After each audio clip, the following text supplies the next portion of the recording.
Hey, so it is week 10. I have moved house. You'll see I'm in a different place. And I'm also going away. I'm about to go and visit family for 3 weeks. So I am going to pack a basic creativity kit, and I thought we could do that together. Thought it might be quite fun. So let's decide what pens, pencils, creative stuff I can take in very, very minimal hand luggage for a three-week trip, and then we will dive into week 10 stuff. Maybe not here, maybe not today. I might have to do that when I arrive because I have about half an hour more before I need to go and do some childcare. So let's plan some creative stuff. Let's figure some stuff out.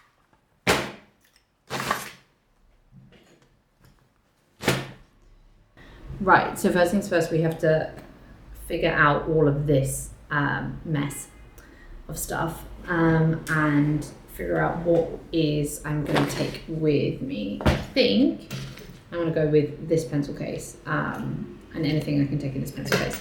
And I think I might already have a bit of a streamlined set of stuff in here. Let's see.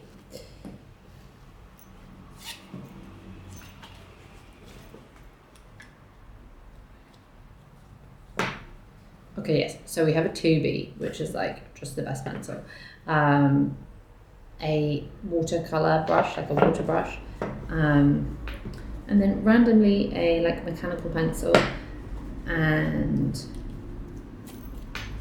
just one blue inking pen, which has I don't know, a nice fine tip and a brush tip, which I quite like, to be honest. I feel like I need to take a limited colour palette with me, and I need to decide. So yes to this, yes to this.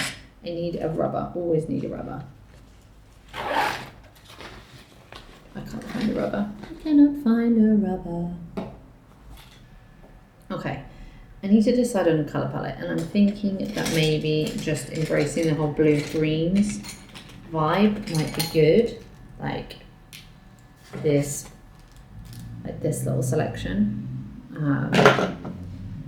or do I embrace a pinks and yellows?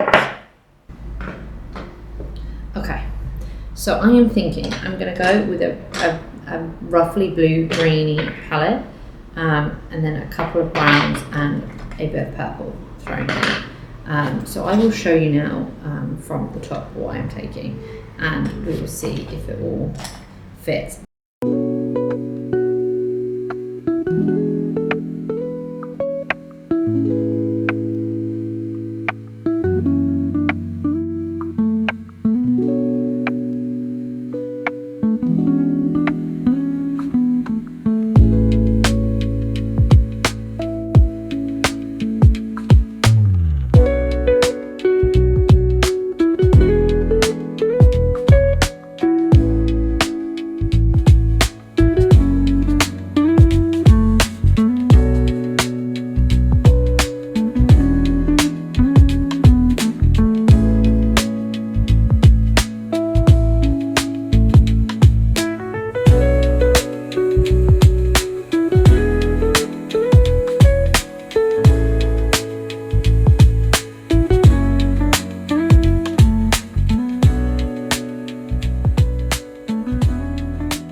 Okay, so we have the pencil case all full.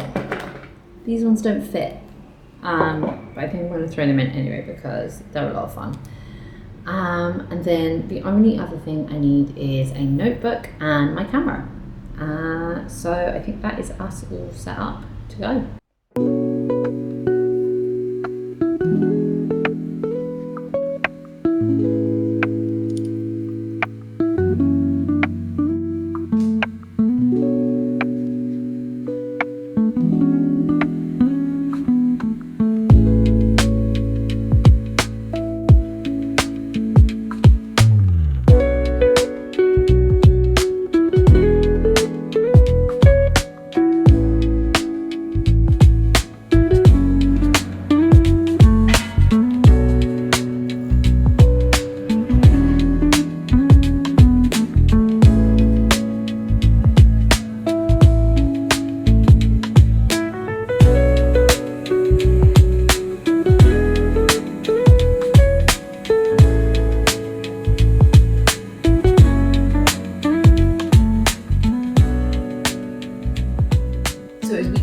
of the Artist's Way, and we are creating a sense of self-protection.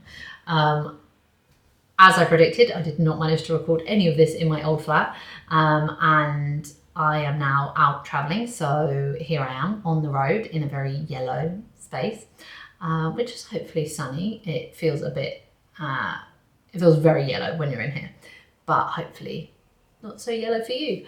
But if this is your first time watching, I'm Lucy. I am a mother and a creative, and this journey is all about how to find a sense of creative fulfillment whilst also being a mother and balancing the time and the needs of people and the needs of yourself and what it takes to build and live a creative life, while also being a nurturing person who has responsibilities and all of those types of things.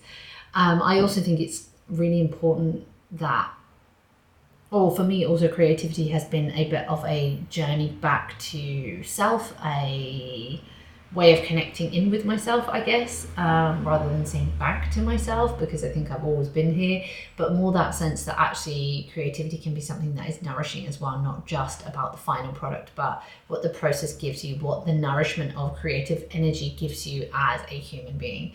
And I'm really keen to explore that, especially for mothers in postpartum, because I think it is a challenging time, and the space to be creative, the space to be with yourself, all of those things can feel quite tight and difficult. And so I really wanted to use Julia Cameron's Artist's Way process to see if I could allow myself to make some more of that time to connecting with myself, to create and maintain a creative habit as a way to kind of pull myself back into the things that matter to me as an individual, as a human, not just as in my kind of role as a mother.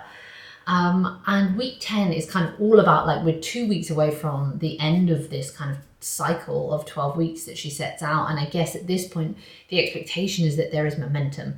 And what she talks about in this chapter is the things that block us from making that momentum, these kind of blocks that we put in our way, whether it is food or TV or sex or alcohol or working too hard, which is the big one that she calls out as kind of most people having a workaholism problem.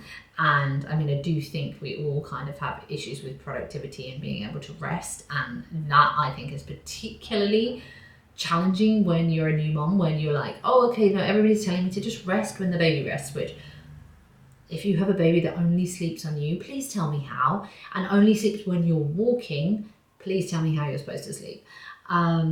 But anyway, let's not get into that advice, because this is not about infant sleep. Infant sleep is just like such a topic that I just don't ever want to touch it. But that aside, I think it is a time where we struggle to rest and let go, because one, there isn't time to, two, there is so many needs of a young child that need to be met that it doesn't feel possible to put things down. But also we feel like it is a lot of our responsibility to hold a lot of those things, and it really is a kind of,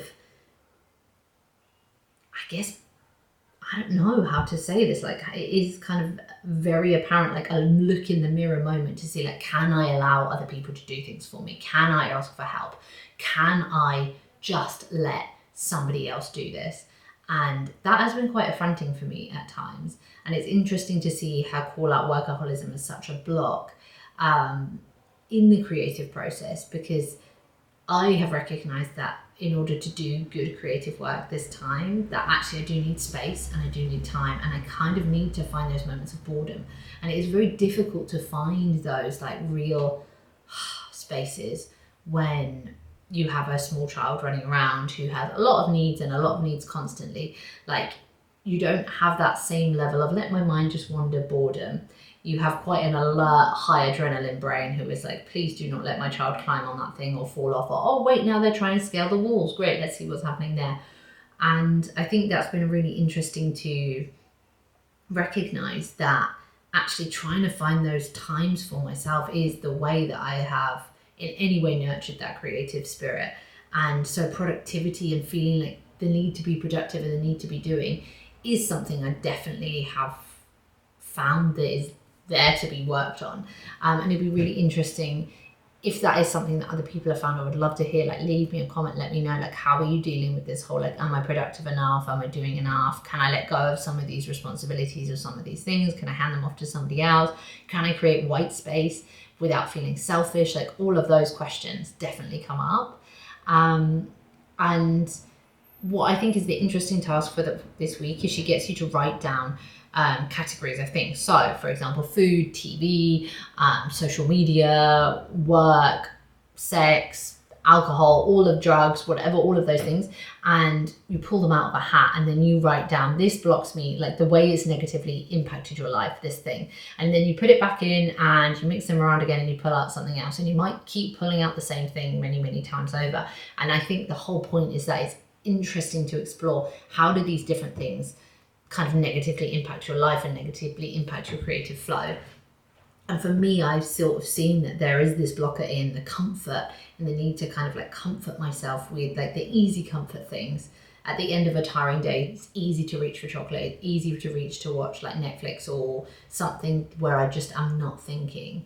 And I realized that actually there is space there for creative habit, for nurturing activity, for movement, for thought, that I've not really been exploring. So that has been quite an interesting thing for me to come out of this week. But more often than not, I think the thing I really wanted to say this week was that I know I've not been keeping up with the weekly things, and I'm sure for some of you finished a few weeks ago because we started more than 12 weeks ago. But for other people, I guess I wanted to say that I think part of doing the artist way isn't that you have to do it in those 12 weeks and keeping this kind of rigid sense of like doing everything 1 week at a time. And if you can see that momentum, awesome. But I also think it's this bit of this roller coaster, right, where we're going up and down.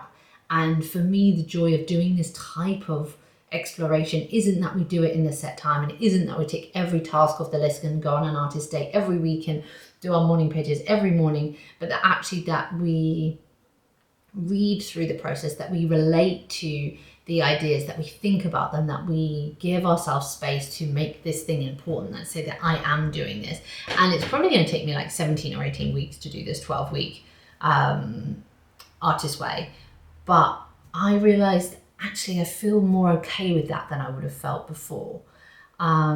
So that's kind of what I wanted to talk about this week. I'm going to share a few of the creative things I have been doing. I am deep diving into mini creative projects right now because I've decided that I feel a little bit lost in my search for this like bigger goal of what is the art that I am making, what is the creative work that I do. And so to explore that, I'm just going all in on right now on video making because I have a new camera that's been super exciting for me. And I just want to let myself, in my creative moments, in my downtime, just go into something new and see what it offers me to explore something different and new. Because I think making that energy is, or making space for that new energy is kind of what I need right now. So I would love to hear what you're working on. Leave me a comment, let me know. And I'm going to share a little bit of what I've been up to in the rest of this video. Camera check, bag check, phone check. Let's go.